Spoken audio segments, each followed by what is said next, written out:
Selamat datang di channel Kauru Jawi, sebuah ruang sunyi di tengah bisingnya zaman, tempat di mana ilmu lama tidak sekadar diceritakan tetapi dihidupkan kembali.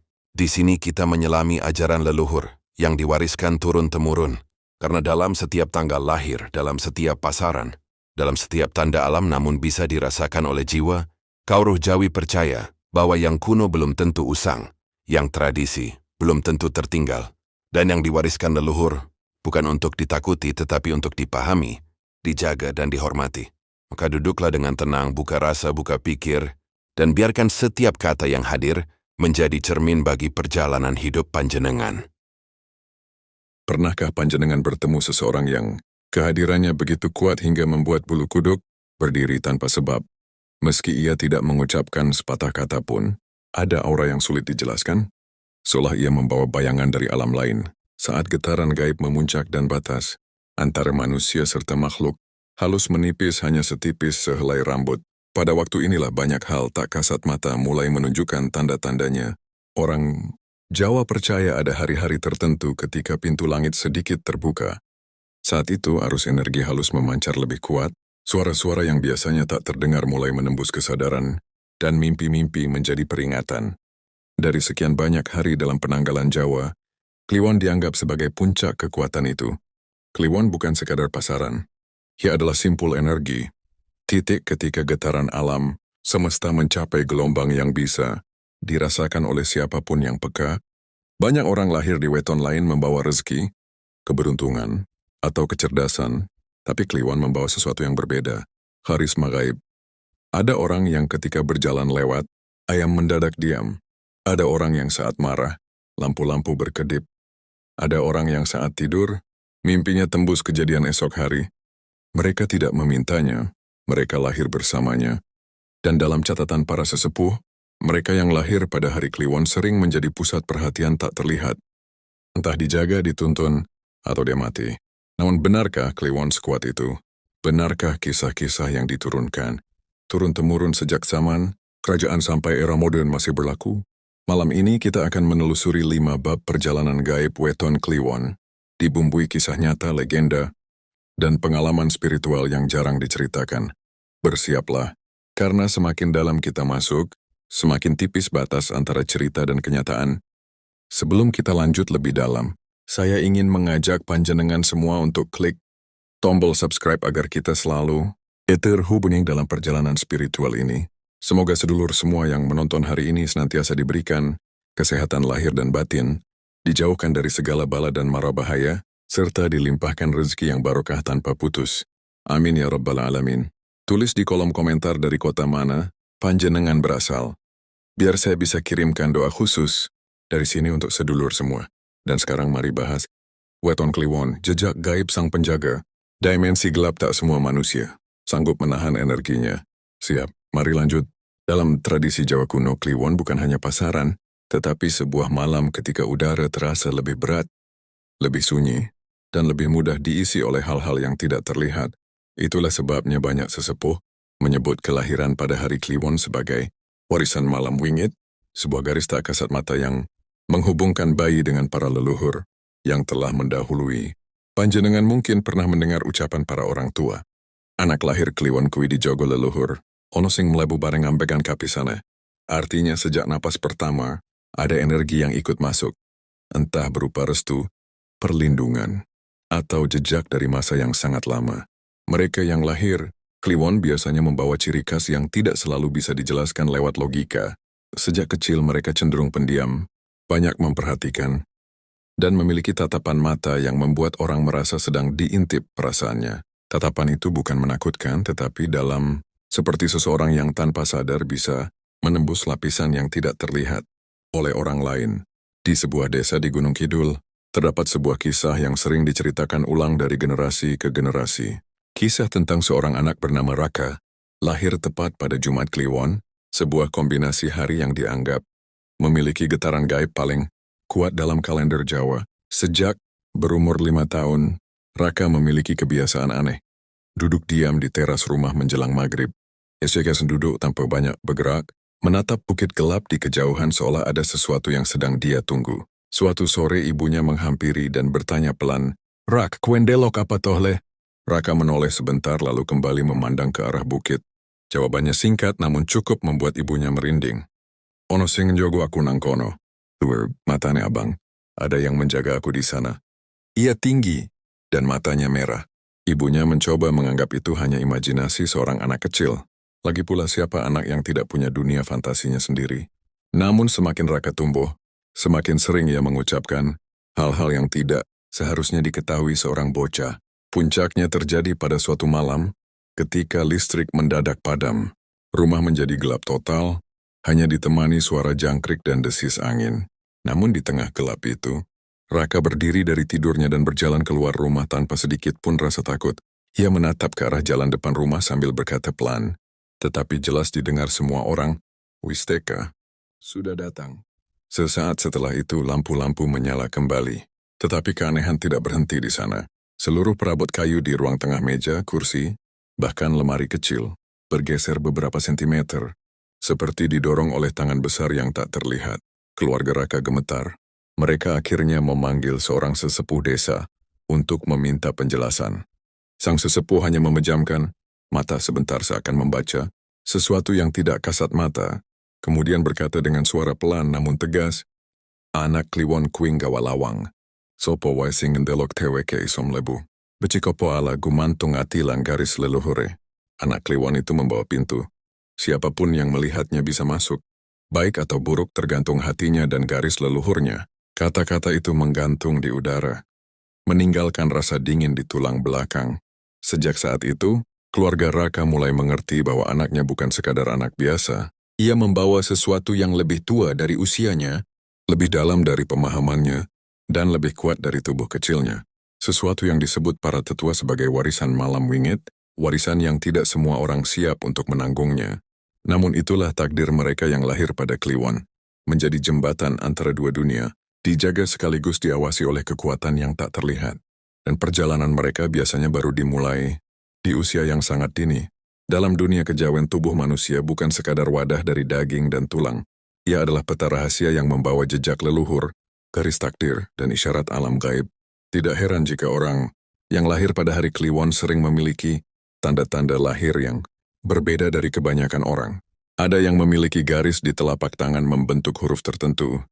Ada yang memiliki tahi lalat di titik-titik energi, dan ada pula yang sejak kecil mengalami mimpi yang sama berulang kali, seakan ada pesan yang terus mencoba disampaikan. Namun sesepuh sering berkata, "Sing paling kuat duduk tanda ning awak nanging tanda ning hati." Yang paling kuat bukan tanda di tubuh tetapi tanda di hati. Orang Kliwon memiliki sesuatu yang tidak terlihat tetapi sangat terasa. Kepekaan yang melampaui batas nalar, seolah mereka membawa antena halus yang mampu menangkap perubahan energi dalam sekejap.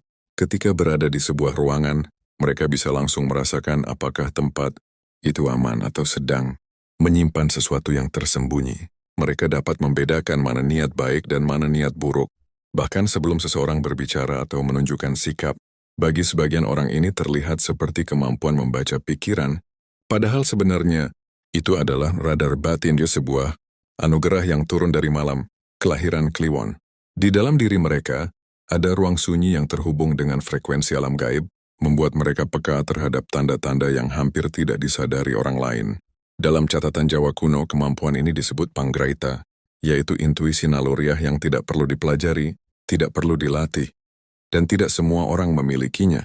Panggraita ini ibarat cahaya, kecil di dalam dada yang menyala, kuat saat ada bahaya atau ketika sesuatu dari dunia lain mendekat. Salah satu legenda paling terkenal tentang Panggraita adalah kisah seorang prajurit muda, Majapahit bernama Sangara, yang juga lahir pada hari Kliwon. Tubuh Sangara tidak sebesar prajurit lainnya, dan ia bukan yang paling kuat atau paling lincah.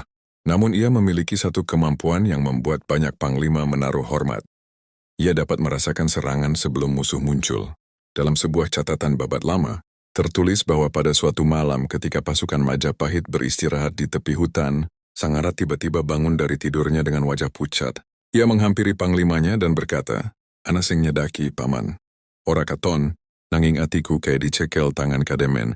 Ada yang mendekat, paman. Tidak terlihat, tapi hatiku terasa seperti digenggam tangan dingin." Para prajurit langsung bersiaga. Benar saja tidak sampai 5 menit kemudian, Pasukan musuh muncul dari balik pepohonan, mencoba melakukan serangan mendadak. Berkat firasat Sangara, pasukan Majapahit berhasil bertahan dan membalikkan keadaan.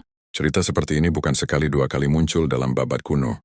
Banyak tokoh lahir Kliwon sering digambarkan sebagai penjaga, pelihat, atau orang yang mampu merasakan getaran halus dari perubahan takdir. Lalu bagaimana dengan keturunan Kliwon zaman sekarang? Firasat itu masih ada. Kadang muncul sebagai rasa gelisah tanpa sebab. Kadang muncul lewat mimpi yang terlalu nyata. Kadang muncul lewat suara hati yang tiba-tiba berkata, "Aja tindak saiki. Jangan pergi sekarang." Atau, "Hati-hati karo wong kuwi." Hati-hati dengan orang itu. Tidak jarang, firasat itu menjadi penyelamat. Ada yang batal naik kendaraan tepat sebelum kecelakaan. Ada yang menghindari seseorang yang ternyata punya niat buruk. Ada pula yang mendadak tergerak hatinya membantu orang lain, padahal ia tidak tahu alasan sebenarnya. Namun kepekaan seperti ini juga bisa menjadi beban. Orang Kliwon sering merasa terlalu banyak melihat, terlalu banyak merasakan, terlalu mudah tersentuh oleh energi orang lain. Mereka bisa lelah tanpa melakukan apa-apa, hanya karena berada dekat seseorang yang hatinya kusut atau penuh amarah. Mereka juga lebih mudah merasakan kesedihan mendalam tanpa tahu sebabnya, seolah memikul perasaan orang lain. Tanda-tanda ini bukan kutukan, bukan pula keistimewaan yang harus disombongkan. Ini adalah warisan batin, titipan dari malam Kliwon yang penuh misteri. Dan semakin mereka menyadari siapa diri mereka, semakin nyata pula kekuatan dalam hati itu bekerja. Di balik kesunyian hari Kliwon, tersimpan sebuah kekuatan yang jarang dibahas secara terbuka, aura gaib yang memengaruhi keadaan sekitar. Banyak orang yang lahir di hari Kliwon tidak menyadari bahwa diri mereka memancarkan sesuatu yang membuat orang otomatis menaruh hormat atau bahkan merasa gugup tanpa sebab. Ada yang tiba-tiba menunduk ketika berhadapan dengan mereka. Ada yang merasa seperti dilihat dari balik tirai. Ada pula yang tanpa alasan jelas merasa sedang ditimbang oleh mata seorang Kliwon. Aura ini bukan hasil dari sikap atau perilaku. Aura ini lahir bersama mereka. Mengikutinya bagaikan bayangan kedua yang tak tampak. Di dunia kejawen ini disebut pancaran daya gaib. Sebuah energi halus yang mempengaruhi suasana, benda bahkan manusia di sekitar mereka. Sesepuh sering berkata, "Wong Kliwon kuwi digawa cahyo lan pepeting sekaligus." Orang Kliwon itu membawa cahaya dan kegelapan sekaligus. Maksudnya kekuatan itu bisa menjadi berkah, atau bisa pula membawa bahaya jika tidak dijaga. Kisah Dimas dari Kediri, marah yang menggetarkan ruangan. Di sebuah pesantren tua di Kediri, hiduplah seorang santri muda bernama Dimas. Lahir pada malam Kliwon, ia dikenal sebagai santri yang pendiam, rajin ngaji, dan tidak pernah mencari masalah. Namun suatu hari ia difitnah mencuri barang milik teman sekamarnya. Fitnah itu menyebar cepat di antara para santri, membuat Dimas yang biasanya tenang menjadi dipenuhi rasa sakit hati. Malam itu ketika emosinya memuncak, Dimas duduk sendiri di dalam kamar yang gelap. Napasnya berat, tangannya dingin, dan hatinya penuh gejolak. Beberapa santri lain yang melihat dari kejauhan berkata bahwa udara di sekitar Dimas mendadak berubah menjadi sangat panas. Lalu, crack! Suara retakan terdengar. Kaca jendela kamarnya retak sendiri. Padahal tidak ada yang menyentuhnya. Sebagian santri panik dan berlari keluar, mengira sedang terjadi gempa kecil. Namun tidak ada getaran di tanah. Yang bergerak hanyalah energi yang keluar dari tubuh seorang santri yang sedang menahan amarah. Kiai pesantren pun datang tergesa-gesa. Melihat keadaan itu beliau tidak terkejut. Ia hanya menatap Dimas dengan pandangan penuh iba, lalu berkata dengan suara yang sangat pelan namun menggetarkan seluruh ruangan. Kliwon itu bukan untuk gagah-gagahan le. Yen hatimu peteng energimu dari peteng. Yen hatimu padhang energimu dari berkah. Kliwon itu bukan untuk pamer kekuatan. Jika hatimu gelap, energimu ikut gelap. Jika hatimu terang, energimu bisa menjadi berkah. Kata-kata itu menancap dalam di hati Dimas. Sejak hari itu, ia mulai mempelajari cara menjaga emosinya, mengelola pikirannya, dan menenangkan batinnya. Ia belajar bahwa kekuatan bukan selalu tentang apa yang bisa dilakukan, tetapi apa yang berhasil tidak dilakukan. Kekuatan yang tetap aktif meski tanpa perintah. Orang Kliwon lahir dengan apa yang disebut para empu sebagai energi tanpa tombol off. Energi mereka selalu aktif, selalu berjalan, selalu memengaruhi dunia sekitar bahkan ketika mereka diam, bahkan ketika mereka tidak bermaksud apa-apa. Beberapa contoh yang sering terjadi. Ketika seorang Kliwon merasa cemas, ruangan bisa terasa panas atau tidak nyaman. Ketika mereka tenang, suasana menjadi hening dan damai. Ketika mereka marah, benda di sekitar bisa bergerak, hewan menjadi gelisah, bahkan angin terasa berbeda. Ketika mereka sedih, orang-orang di sekitarnya ikut merasa berat tanpa tahu sebabnya. Aura ini bukan kekuatan supranatural yang bisa dipamerkan. Ini adalah getaran batin, sebuah resonansi halus antara tubuh, hati, dan alam semesta. Itulah sebabnya, orang Kliwon harus belajar menguasai diri lebih dalam daripada orang kebanyakan. Mereka bagaikan membawa pedang yang tidak terlihat. Pedang itu bisa melindungi, namun jika tidak dikendalikan, bisa melukai tanpa sengaja. Sesepuh sering memberi nasihat. Shalma Kliwon kudu jembaratine. Amarga daya sing digawa ora sethithik. Orang Kliwon harus lapang hatinya, sebab kekuatan yang mereka bawa tidak sedikit. Semakin mereka menjaga hati, semakin terang aura mereka. Dan semakin terang aura mereka, semakin banyak kebaikan yang bisa mereka pancarkan ke sekitar. Disinilah ujian terbesar orang Kliwon, mampu mengendalikan kekuatan yang tidak pernah mereka minta tetapi harus mereka jaga sepanjang hidup. Dalam pandangan leluhur Jawa, setiap manusia lahir membawa garis takdirnya masing-masing. Namun bagi mereka yang lahir pada hari Kliwon, garis itu sering dianggap tidak pernah berjalan sendirian, dan sesuatu yang mengikuti menjaga, atau sekadar mengawasi dari balik tirai dunia halus.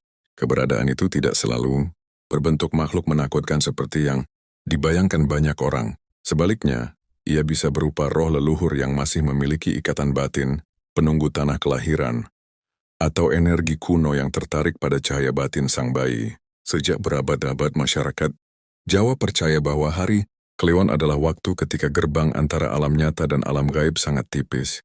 Energi yang lahir pada hari itu menjadi seperti lampu yang bersinar di tengah. Kegelapan cahayanya memanggil, sekaligus melindungi. Itulah mengapa banyak anak lahir Kliwon sering terlihat diikuti sejak kecil. Tidak selalu menyeramkan, tetapi nyata bagi mereka yang perasaannya peka. Salah satu cerita yang sering dibagikan turun-temurun adalah kisah seorang perempuan asal Banyumas bernama Sari. Ia lahir pada malam Jumat Kliwon, dan sejak kecil sudah menunjukkan tanda-tanda memiliki teman tak terlihat. Ia sering bermimpi ditemani sosok perempuan berambut panjang memakai kebaya hijau. Sosok itu tidak pernah berbicara, tidak pula menakutkan. Ia hanya menggenggam tangan Sari setiap kali ia merasa takut, seolah ingin mengatakan aku di sini. Orang tuanya mengira itu hanya mimpi anak kecil. Namun mimpi itu datang terus-menerus. Kadang sosok perempuan berambut panjang itu berdiri di sudut kamar. Kadang ia duduk di samping tempat tidur. Kadang hanya bayangannya yang tampak di balik pintu. Namun satu hal yang pasti, sosok itu tidak pernah menunjukkan tanda permusuhan. Justru ia seperti penjaga. Ketika Sari beranjak dewasa, ia mengalami sebuah kejadian yang membuktikan bahwa apa yang ia alami sejak kecil bukan hanya mimpi. Suatu malam, dalam perjalanan pulang dari pasar, ia terlibat kecelakaan motor yang cukup parah. Orang-orang yang melihat kejadian itu mengatakan bahwa ia seharusnya tidak selamat. Motor terpental jauh dan tubuhnya sempat terangkat ke udara. Namun Sari mengatakan sesuatu yang membuat banyak orang tercengang. Dengan suara gemetar ia berkata, "Ana sing narik aku, cepet banget, kayak tangan halus nggeser awakku sadurungen jedul." Saat ia bercerita matanya berkaca-kaca. Ia yakin benar bahwa sesaat sebelum tubuhnya menghantam aspal, ada tangan lembut yang menariknya ke samping, menjauh dari posisi benturan. Keluarganya kemudian membawa Sari menemui seorang sesepuh. Ia menceritakan semua mimpi masa kecilnya, kecelakaan itu dan sosok perempuan berkebaya hijau. Sang sesepuh hanya tersenyum, tenang, senyum yang seolah sudah mengetahui semuanya jauh sebelum Sari selesai bercerita. Lalu dengan suara pelan namun penuh makna, sang sesepuh berkata, "Wong Kliwon kuwi ora nate dewekan. Ana sing nuntun, ana sing ngawasi, lan ana sing jaga. Kadang keturunanmu dewe, kadang energi leluhur tanahmu, kadang makhluk halus sing senang marang sinar hatimu." Sejak saat itu, Sari tidak lagi ketakutan setiap kali merasakan kehadiran sosok-sosok yang tak kasat mata. Ia justru belajar menerima bahwa dalam hidupnya ada pengawas dari alam lain yang menyertainya. Kisah Sari hanyalah satu dari banyak pengalaman orang yang lahir pada hari Kliwon. Mereka tidak hidup sendirian, dan seringkali, Waiswastan itu bukan untuk menakutkan, tetapi untuk menjaga. Karena bagi mereka yang lahir pada hari sakral ini, dunia tak terlihat bukanlah ancaman, melainkan bagian dari perjalanan jiwa mereka di dunia. Hidup mereka yang lahir pada hari Kliwon memang tidak pernah berjalan dengan garis lurus. Ada masa ketika segalanya terasa sangat mudah. Rezeki datang tanpa harus dikejar terlalu keras, Kesempatan muncul dari arah yang tak disangka, dan hidup seperti mengalir dengan sendirinya. Namun ada pula masa ketika takdir seolah mengering, seperti padang tandus yang tidak tersentuh angin. Semua seret, semua berat, semua terasa jauh dari apa yang pernah mereka impikan. Dua kondisi ekstrem inilah yang membuat perjalanan orang Kliwon sering dianggap sebagai takdir bermata dua. Dalam tradisi Jawa, orang Kliwon diyakini diuji melalui dua pintu utama, pintu kekuatan dan pintu kesabaran. Dua pintu ini tidak bisa dipisahkan, karena keduanya mengasah jiwa Kliwon menjadi matang. Jika mereka mengikuti egonya, biasanya hidup mereka penuh benturan, konflik dengan keluarga, masalah pekerjaan, kegagalan usaha, atau pertengkaran yang muncul dari hal-hal kecil. Ego Kliwon cenderung kuat, dan jika tidak dijaga, sifat keras kepala mereka bisa membuat rezeki tertutup. Namun jika mereka memilih jalur suara hati, yaitu mengikuti intuisi dan ketenangan batin mereka, maka jalan hidupnya berubah drastis, lebih lapang, lebih damai, dan lebih diberkahi. Ada banyak cerita dalam masyarakat Jawa yang menunjukkan bahwa orang Kliwon sering mencapai puncak keberhasilan bukan di usia muda, melainkan setelah melalui beberapa fase jatuh bangun. Mereka bukan tipe yang langsung sukses. Mereka membutuhkan pengalaman pahit, luka, kehilangan, dan perjalanan panjang sebelum akhirnya menemukan arah yang benar. Namun justru itulah yang membuat mereka berbeda. Saat mereka bangkit, kebangkitannya kokoh, tidak mudah roboh, dan sering menjadi inspirasi bagi banyak orang. Salah satu kisah menarik datang dari seorang pedagang sukses di Yogyakarta, seorang pria berusia 50-an yang pernah mengalami kegagalan 3 kali dalam hidupnya. Usahanya pernah gulung tikar, keluarganya pernah terjebak dalam kesulitan ekonomi, dan ia sempat kehilangan semua tabungan yang dikumpulkan bertahun-tahun. Namun suatu hari, ketika ia bercerita kepada seorang sesepuh tentang semua kegagalannya, ia berkata dengan suara berat, "Kula punika Kliwon pakte, urip kula jatuh bangun, nanging saben kula tiba. Mesti wonten tanda, kaya petunjuk alus sing bimbing kula bali nang dalan sing leres." Ia bercerita bahwa setiap kali ia berada di titik terendah, selalu ada kejadian kecil yang menjadi tanda. Mimpi yang sangat jelas, firasat kuat, pertemuan dengan seseorang yang memberi nasihat tanpa sengaja, atau peluang kecil yang tiba-tiba muncul. Seolah ada kekuatan gaib yang tidak membiarkannya menyerah, seolah semesta tahu kapan ia sudah cukup menderita, lalu membukakan pintu rezeki sedikit demi sedikit sampai ia mampu berdiri kembali. Keadaan inilah yang membuat orang-orang tua di Jawa sering berkata bahwa Kliwon memang tidak pernah sendirian. Ada sesuatu yang menjaga mereka, ada yang mengarahkan mereka, dan ada pula yang menguji mereka. Bukan untuk menjatuhkan, tetapi untuk menguatkan jiwanya agar mampu menanggung takdir besar di masa depan. Pada akhirnya, apakah Kliwon merupakan berkah atau kutuan, itu tergantung pada bagaimana mereka menjalani hidupnya. Karena takdir mereka memang tajam seperti dua mata pisau. Satu sisi memberikan kekuatan luar biasa, dan sisi lainnya memberikan cobaan yang tidak main-main. Namun jika keduanya dapat mereka lewati, orang Kliwon bisa menjadi pribadi yang sangat kuat, bijaksana, dan sulit digoyahkan oleh badai hidup apapun. Semoga panjenengan yang lahir ing dinten, Kliwon tansah winengku ing pangayumaning Gusti. Mugi saben langkah panjenengan dipun terangaken, saben niat dipun resiki lan saben beban dipun ringankan. Mugi energi bawaan panjenengan sing asring katon kuat lan wingit. Menika boten dados panggulang jiwa, nanging dados berkah sing ngangkat derajat panjenengan lan kulawarga. Kelahiran panjenengan dudu kebetulan. Weton Kliwon ora mung tanggal lahir, nanging tandha takdir. Tandhayan panjenengan diparingi kekuatan luwih akeh tinimbang wong lumrah. Mugi kekuatan menika saged panjenengan jaga kanthi ati bening, pikiran sing landhep lan langkah sing tansah eling marang sing maha kuasa. Kulandonga semoga sedaya rasa was-was, keruwetan, lan energi negatif sing kadang nempel marang tiang Kliwon dipun, sing kira-kena adoh-adoh, digantos berkah rezeki, ketenangan batin lan kejernihan ati. Mugi panjenengan tansah dipun paringi pangrungu batin sing jelas, supaya saged mangertosi, endi dalan sing kudu dipun pilih lan endi, sing kedah dipun tinggal. Lan menawi panjenengan kerasa yen isi video punika, cocok kalian energi panjenengan. Menawi panjenengan kerasa yen saben ukara, ingkene kaya nyentuh dalem ati. Panjenengan, mangga tinggal komentar. Aku Kliwon lan aku siap dados versi paling sae saka diriku. Saged dados tulisan sederhana, nanging punika minangka wujud tekad lan pambuka jalan anyar tumrap panjenengan. Sakderenge pamit aja lali. Like, subscribe lan bagigna video iki supaya luwih kata sedulur Kliwon ing nyawi kono sing paham jati dirinya. Ngerteni kekuatane lan bisa mlebu dalan sing luwih terang.